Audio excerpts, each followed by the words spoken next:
Dan Illman, Mike Beer, race number 8 at Saratoga on Sunday is the Better Talk Now Stakes. This is a restricted event for 3-year-old going a mile on the inner turf. Let's take a peek at this field. It's a pretty good group for $135,000, Mike. Whit, the number 4, 9 to 5 on the morning line. This one made his turf debut last time in the Hall of Fame. I guess there were some questions about him going the 2 turns, some questions about him on turf. He ran well. He sure did. I have no problem with the race that he ran on turf. Certainly seemed like he handled the surface just fine, Dan. I guess I get him as the 9 to 5 favorite in here. He's probably the horse to beat. I just thought this race was, pretty interesting overall without, a real standout. I guess Whit would be the standout if you were looking for one, but I thought this race was, maybe went beyond him a little bit. Now, he likes to come from off of the pace. The pace should be fair in here. Let's see what Timeform US has to say with their pace projector. Fluid Situation will be making his turf debut. He has shown speed on the dirt. Riot House is pretty quick out of there. Legends Can't Die. This horse has tactical speed also. But I do think if Fluid Situation handles the lawn coming out of the gate, he should make the front. Yeah, he's supposed to go to the lead in this race. He does have plenty of speed. We'll see how he handles the turf, Dan. He's a horse who he's shown flashes of ability on the main track, but so far it just hasn't worked out for him. They're going to try something else here. But you're right. I mean, if he shows his speed on turf, he's going to be in front. The number 1, Legends Can't Die, sold for $350,000 as a 2-year-old in training. It's taken George Weaver a while to get him to the races and fit, but he's run well in most of his starts, if not all of them. I think he actually ran better than it looks to back at Saratoga. Let's watch his race last time out. The first time they stretched him out going a mile on the turf, and he just made a very easy lead in this race, and he sprints on home to score, but he's shown that he can rate sprinting. He's shown that he can make the lead. And breaking from this inside post, a good trip is coming under Manny Franco, I would think. I agree with all that stuff. I mean, he has run well in all 3 of his races. This is a pretty easy win here, first time on the stretch out. He had all the advantages there, Dan, making a pretty easy early lead at a time when being on the inside on that inner turf course was a real advantage. And he just rode it to victory without ever really facing a challenge. He ran fine. He could certainly win this race. I suspect he'll come back and run another good one just 11 days later. We'll see what kind of price he is. If he takes money in here, I would just rather bet somebody else. Graham Motion sends out the number 2, Seraphos. John Velasquez takes the mount. Now, this horse started his career on turf. He ran 3 times on the surface, and let's be honest, he was bad in all 3 of those races. But maybe, just maybe, ever since he's been gelded, he's become a new horse. He hasn't raced on turf since he was gelded. He's hit the board in all 5 starts on dirt since the operation, including a win last time out at Delaware in an off-turf race. This is a big ask. Maybe Motion's in here if this race gets washed off, but he's showing some confidence. Yeah, I'm assuming that they probably want to give him another chance on turf now, because you're right that it just feels like he's a better horse now. Who knows if he's going to transfer the recent improvement over to the turf course. He's certainly bred to be able to do that. He just keeps getting better with every start recently for Motion. So I understand them taking a shot here. I won't be surprised when he runs better this time. Have a lot of respect for anything John Terranova puts out on the track. The 3 Fluid Situation, the expected pace in this race. They tried him against some good horses on the dirt. He was in against Charge It 2 starts back. Last time out, he caught a wet track. He just didn't run very well. He got caught up in a hot pace going 7/8. He tired pretty badly. I think that's a good foundation for stretching him back out, however, to the 2-turn mile on the turf. What do you think of his pedigree?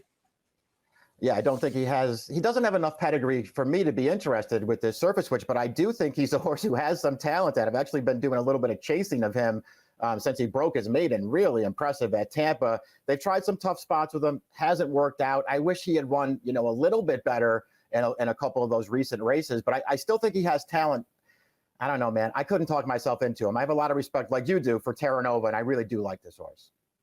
The number 4, Whit, is your morning line favorite for Todd Pletcher. This horse, a multiple graded stakes winner on dirt, including a win in the Sanford last summer at Saratoga. He is multiple grade 1 placed on dirt. And here's his turf debut. Tough spot. Grade 2 Hall of Fame.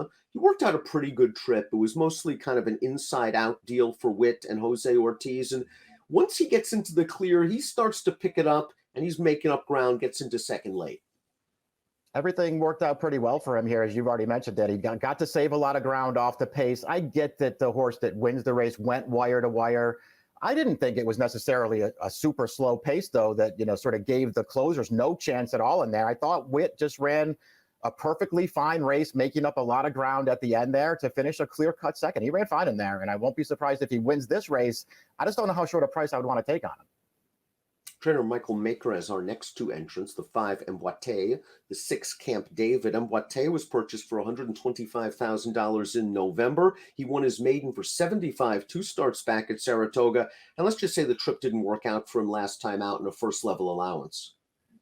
Yeah, I mean, I get that he broke his maiden for 75, and the horse that was second to him there was a first-time starter, so who knows? I just thought that he ran pretty well that day, breaking his maiden. His other two starts routing on the grass, I think personally he ran better than it looks in both of them. The first one back at Belmont in July, it was almost like their plan there with Carmouche from the outside post was to make sure that he made the lead in there. They sent him. And he got the old, the old harness trip there early, Dan. They parked him on the outside. He could not clear. They wouldn't let him get over, and he got really tired through the stretch. Last time, I don't even know what to say, Dan. Castellano's been riding great up here. That was not his finest moment in that race. He never had this horse in a position where he could be competitive. I almost have to give him another chance as they come back now in a stakes race. Maker just purchased the 6 Camp David in July for $130,000. This will be his first start since running up against Cyberknife in the Matt Win. He had no chance in that race, let's be honest. This is a lot of class relief, but he's also going to have to switch to turf for the first time. But it's Maker, and we've seen him do this so many times with new acquisitions, whether it be off the claim or private purchases or horses bought at auction. He knows where they fit.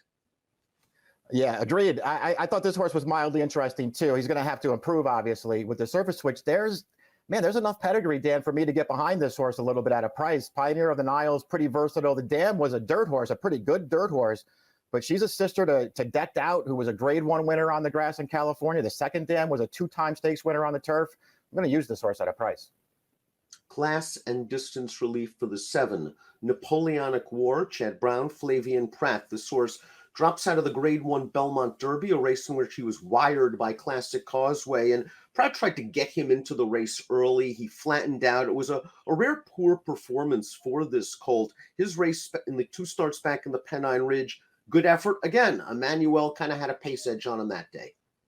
Yeah, he ran fine in the Pennine Ridge 2 back, only second best there. I'll give him a pass for the last one. He probably is a horse who doesn't want to go that far. Now they drop him back in distance. His other races are fine. I thought he was pretty easy to make a case for. He's also 2-1 on the morning line, which doesn't thrill me, but I definitely think he can win this race. Very good spot, dropping into a restricted stake out of a Grade 1. Riot House is on the improve for trainer Danny Gargan. He's 2 for 2 for Gargan. He's 2 for 2 around 2 turns on turf, including this race at Gulfstream back on April the 17th, where Riot House showed his tactical speed as a heavy favorite. He was up close to the pace. He takes over. He keeps on going. This layoff is a little bit of a concern. We haven't seen him since April, but I do like his tactical speed, and he seems to appreciate these middle distance races on the grass. Yeah, I like all those things too. I do think he could get a good trip in this race. And his last 2 races are fine. He got, the softest trip in the world winning last time, just sitting off of an overmatched horse on a relatively easy pace. And then he won pretty convincingly. I don't know. I guess I'll wait and see what kind of price he is. I'm not going to say that he's overmatched in here. He's just the kind of horse who, to me, I still think he has an awful lot to prove, Dan. And he's the kind of horse who I feel like could take some money in here, especially with Irad riding. And if he takes too much money, I just don't really want to use this horse.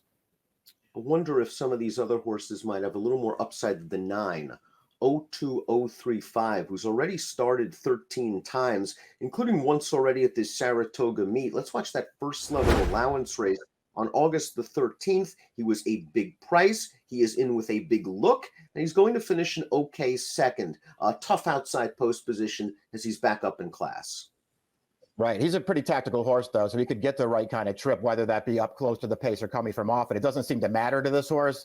He still didn't run great in here, though, Dan. I mean, he sat up on the pace with he was a big long shot himself, but the horse he was chasing was also a huge long shot. He really couldn't get control from that horse, and then the favorite just came and steamrolled him through the stretch. He ran fine. I've kind of had enough of this horse. I'm a fan. I think he's pretty good. I don't think he's in over his head here. I've just kind of had enough. Seal Beach, the number 10, is entered for main track only. He would be a very logical contender if he runs. Let's take a look at our top selections for the Better Talk Now Stakes. Now, it's not a plie, but what better way to win on Ballerina Sunday than with an emboîte? Look it up, fans at home. Yeah, I'm sure you're well versed on the dance moves, and I've seen you on the dance floor several times in the past. I mean, you're no Wayne Catalano, but you're pretty good in your own right. So I'm just going to take Emboîte here, Dan. I think this horse is way better than he looks on paper at a price, and this is the kind of race where I really don't want the favorites. I understand the point you're making. Whit in here, I think, is going to get a good pace setup. I think Todd realized this horse was an early 2-year-old.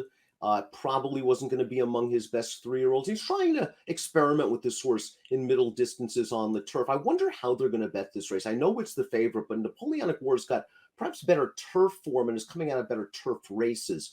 5, 4, 6, 7 for Mike, 4, 1, 8, 7 for me. It's a fun race. The Better Talk Now on Ballerina Sunday. Good luck.